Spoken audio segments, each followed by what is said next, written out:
canal de Diego. Hoje eu estou fazendo o contrário. Hoje sou eu que filmo. E Diego é o voluntário do vídeo de terror. Muito bem. Primeiro terror. Entre neste quarto sombrio. Entre no quarto das sombras.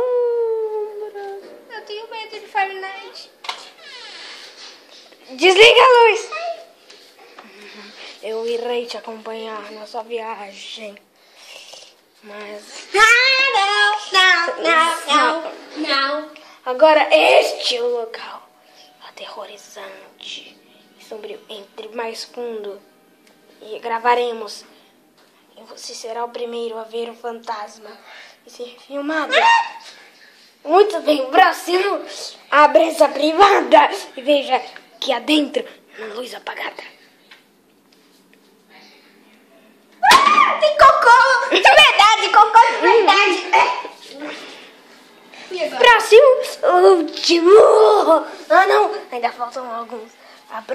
O próximo terror é... Não segura assim meu tablet. Muito bem. O próximo Vou entrar nesse armário, eu tô com medo. Não é. Ó, se eu vou entrar, promete que você não vai segurar nele? Suba naquela escada. Entra aqui, promete? Se eu for entrar naquele armário, promete que não mexe nele? Prometo, só deixa ele fechar. Muito bem. O próximo desafio. Suba a escada gigante de 5 degraus pra subir no beliche do terror. É de terror porque é de Diego, né? Ele é feio. Brincadeira, você tava brincando. Aí sim, tá feio.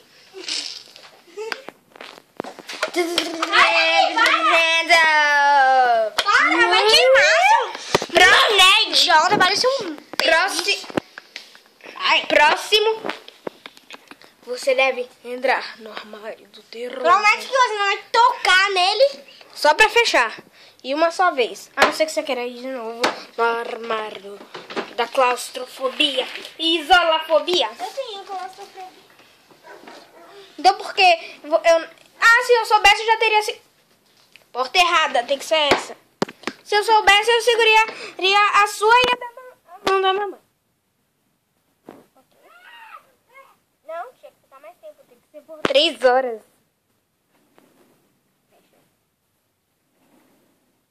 Por 3 horas. 3 horas depois. Ai, tô com medo. Eu tenho claustrofobia. Tem nada. Ah, vai queimar, seu idiota. Então, finalmente, nosso vídeo dos horrores